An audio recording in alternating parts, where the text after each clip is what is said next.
In this video, I'm going to give you a prediction of what the 180-day UFO report slated to be released tomorrow is going to encompass. I'm going to tell you what I think the unclassified portion will encompass, as well as the classified. However, please bear in mind that I am not clairvoyant and my name is not Miss Cleo. So take this with a grain of salt, but nevertheless, there are a lot of important arguments and points that I'm going to make in this video.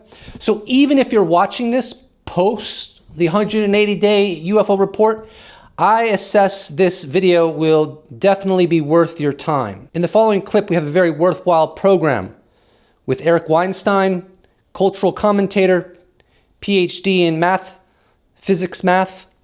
We have Dr. Brian Keating, who is an astronomer, as well as world-renowned skeptic Michael Shermer, all discussing what's happening right now with how UFOs have immersed themselves into the zeitgeist and have been spoken soberly by so many credible people, including government officials and past presidents and so forth. In the following clip, Michael Shermer makes a very good point. He states that Mick West investigated, for example, the Fleur 1 video showcasing the Tic Tac UAP and came to conclusions that contradict what people like Commander David Fravor, aviator Alex Dietrich, and the very person who intercepted it with the gun camera, Chad Underwood, as well as the radar operators. He says his analysis gives us greater clarity, and then goes on to explain that why would the Pentagon not do the same thing and seal the deal? It's very thought-provoking. Here you have it. Okay, but what? And, to his credit, Mick West did the heavy lifting on this by, kind of looking at each of those videos like the one you're showing now and looking at what those numbers around the edge of the frame mean. No, I don't know what they mean. And, most of us looking at it have no idea. And, Mick looked it up. Well, presumably someone in the Pentagon or the Navy or whoever knows exactly what every one of those numbers means. Why aren't they telling us, okay, it's not actually shooting off to the left at a high rate of speed. The zoom is going from 1 to 2. This is one of the things that Mick pointed out. I think this is the one there where you see it says 1. And then if you go forward a little bit, it jumps to 2. So the image is blowing up twice as big, which means the object is going to move suddenly there. It's about to go to the left. And, why is it that it's Mick West has to figure this out for us? Why didn't the Pentagon go out and go, guys, calm down. This is nothing zooming off anywhere. This is not anti-gravity technology. This is not a Chinese, Russian super secret drone. It's the zoom on the camera. All right. Presumably, if they issue a report, they would at least do what Mick West has done for us. Except they will not, in this 180-day report, say that the Tic Tac that was recorded by Chad Underwood on November of 2004 is not a super secret drone originating from China or Russia. They will also not say that it is not utilizing anti-gravitic technology. And likewise, they will also not say that it does not stem from an off-world origin. And the reason they won't say that is because Mick West is wrong. He has a lot of hubris. And unfortunately, he thinks that you can take limited data and come to conclusions when the data you have in your possession is not even, it at best is a tiny fraction of the totality of data. And furthermore, our experts, our aviators, our radar operators, our technicians have all said that he's wrong. I mean, if you want to place your money on him being right, you can go ahead and do so. I will not, nor will I ever. But because I'm not persuaded by the scenario and the picture that Mick West paints. And Alpha Check has made a video demonstrating why Mick West's hypothesis is so unlikely, and I think Alpha Check made a very persuasive argument to that end. But nevertheless, Michael Shermer is exactly right. Like, why would you not throw cold water on the very UFO event series that has caught the absolute most attention over the past 3.5 years? Why would you not do that when failing to do so only fuels the flames of conspiracy theories, including the assessment that the American government is covering up their knowledge of off-world intelligences engaging the human race? It makes no sense. Now, there are some people who will say, well, it's national security. National security? I would argue it's national security to allow these conspiracy theories to run wild and not to clear things up in an official way. Why would the American government think it's a good idea to leave people to their own devices on what's going on? That makes no sense. If your argument, well, is the government stupid, okay, fine, but still makes no sense. It also makes no sense that no one agrees with Mick West. Nobody. I have not heard anyone from the legislative branch, the executive branch. I haven't heard any ex-government officials, anyone within the DOD, anyone within the national security apparatus, none of the pilots, none of the radar technicians, none of them agree with him. I think common sense dictates the interpretation that the likelihood is that if Mick West was actually correct about the Nimitz event, and all Chad Underwood filmed was a plane off in the distance, or actually I think his number one hypothesis is a friendly F-18, there's really no reason the government would not throw cold water on that. I mean, it's almost like skeptics are engaging in wishful thinking at this point.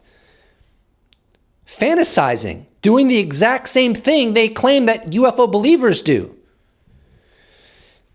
Look, I don't know what's going to be in that 180-day report.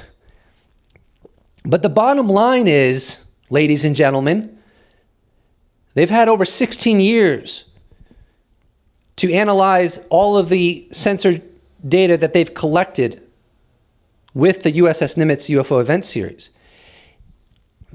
If they could throw cold water on it, it is my assessment that they would not hesitate to do so. Now, my hypothesis is entirely different.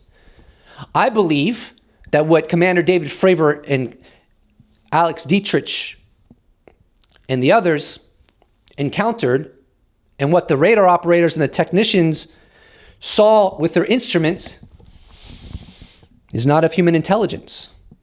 I believe that there are people within the DOD that know that this UFO thing is absolutely real in dealing with technology that is well beyond next generation and likely, if not certainly, not originating from adversaries. A very interesting news report dropped today by VOA News. I believe it was today.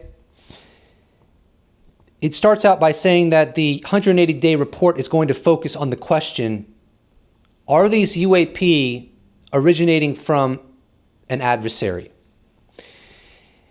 In the following clip, you're going to see that the Department of Defense analyst Mark von Ramenkloff, or at least former analyst, he was doing this profession during the Obama administration. He doesn't believe this level of technology originates from either China or Russia. China, we know, is struggling with basic jet engine technology. China relies on espionage to secure much of its advanced defense technology. Russia has a defense budget that is a fraction of the United States. It is my assessment that Rennenkampf's sentiments are not isolated.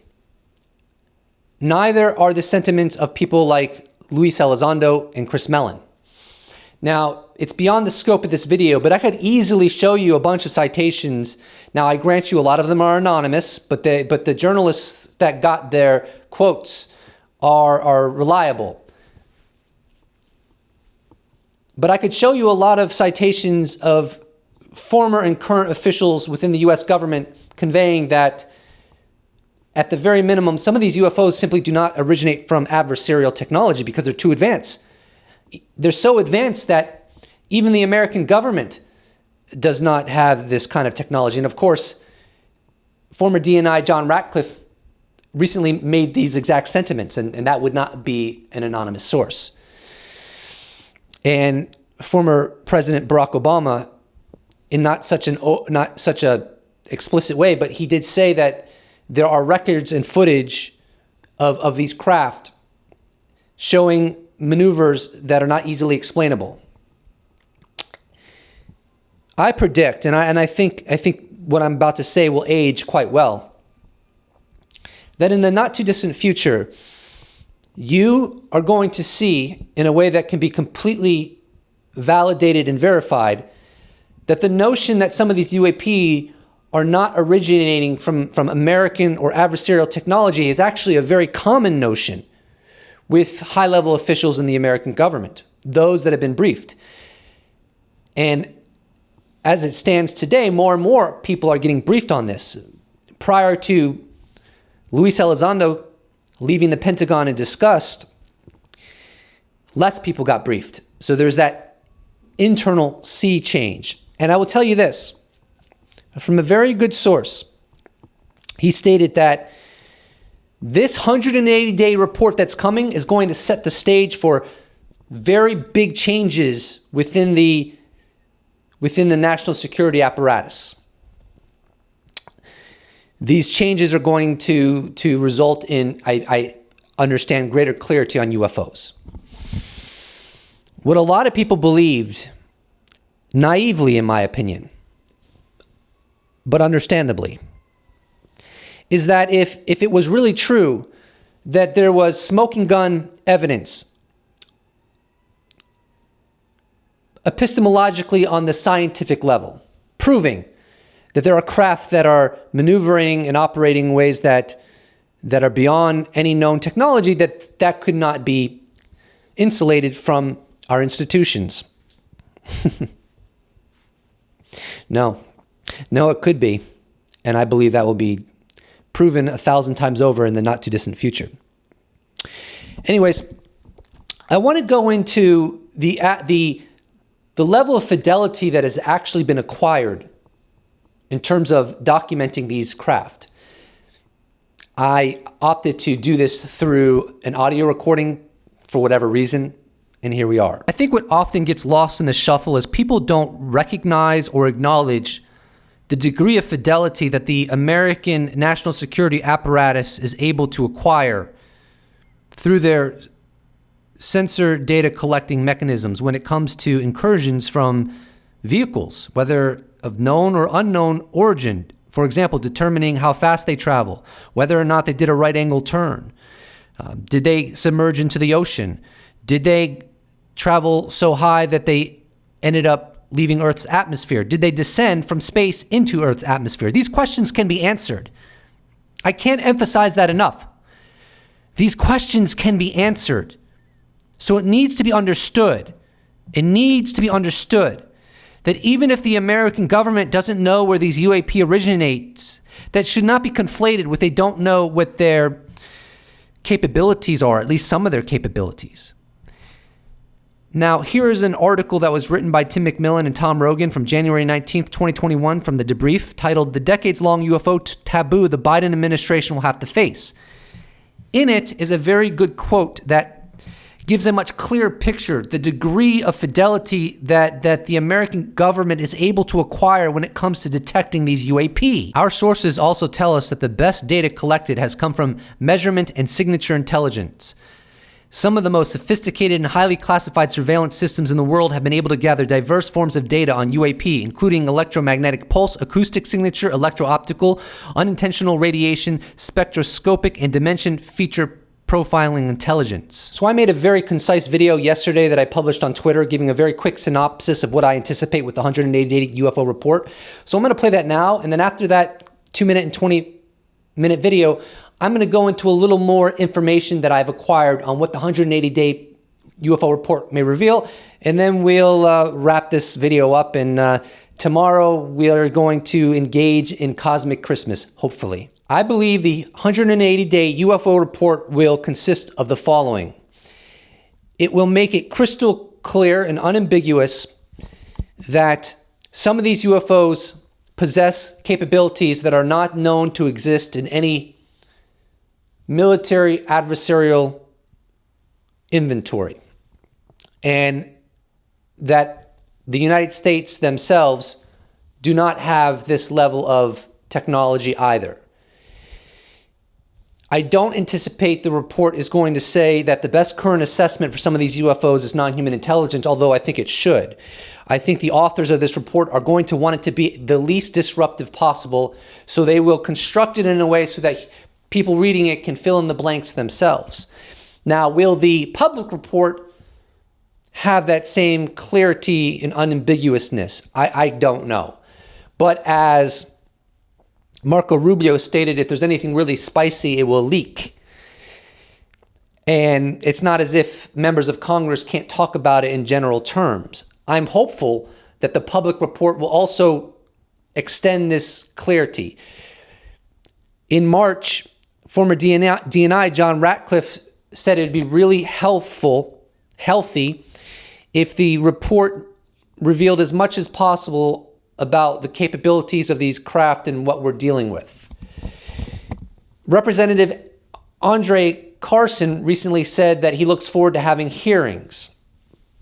The cat is out of the bag. I just don't see this being so watered down that it makes everyone think, oh, it's just conventional technology. Not when they know that it's highly likely there are going to be hearings and that this is only going to escalate.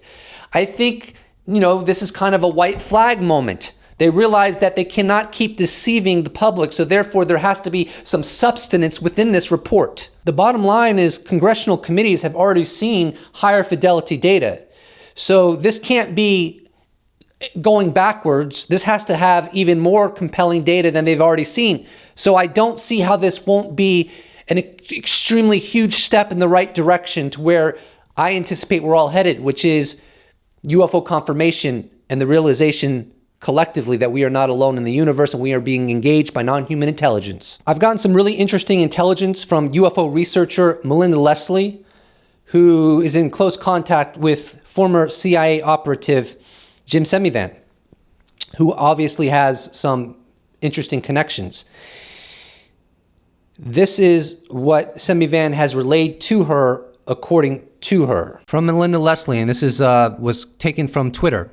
Yes, the post-game panel on May 29th and my phone conversation with him was a day or two before it. But since I'm here now, I can just tell you. Jim said that there will be some surprises in the report. He went on to say while the report won't have everything, he says it will have more than the naysayers are saying, and that he thinks we'll all be pleasantly surprised at how much it does have. And something else he said that I just saw in my scribbled notes from the conversation that I don't think I've ever previously shared is that this report is just the beginning of a long process, that it will go beyond the task force and the Office of Naval Intelligence and become likely a new command with this looking into UAP as its primary focal point. He said report coming out is a big opening. Also, he said that the UFO community needs to be there for the aftermath because we have all the historical data to provide the answers to a hungry, questioning media and public, since they won't be getting that info from the government reps or Pentagon for a while. He said they'll be coming to you, ufology, for that.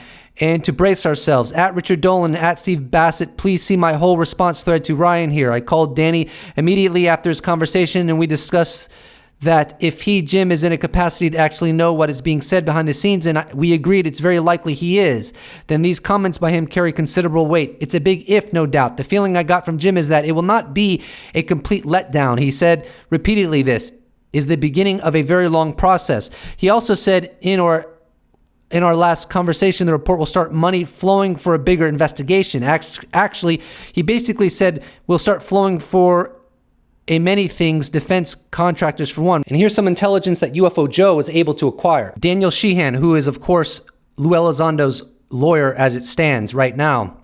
The stage is set right now for this 180-day report to come in, and my actual judgment is that the people are still scrambling inside the Defense Department and the UAP Task Force inside the Office of Naval Intelligence to amend the actual report, to not stepping in a major hole here and coming out and getting themselves trapped in some further lie about the UFO phenomenon. I think that's all I'm going to say about it. I want to get this video uploaded ASAP because tomorrow the report comes out.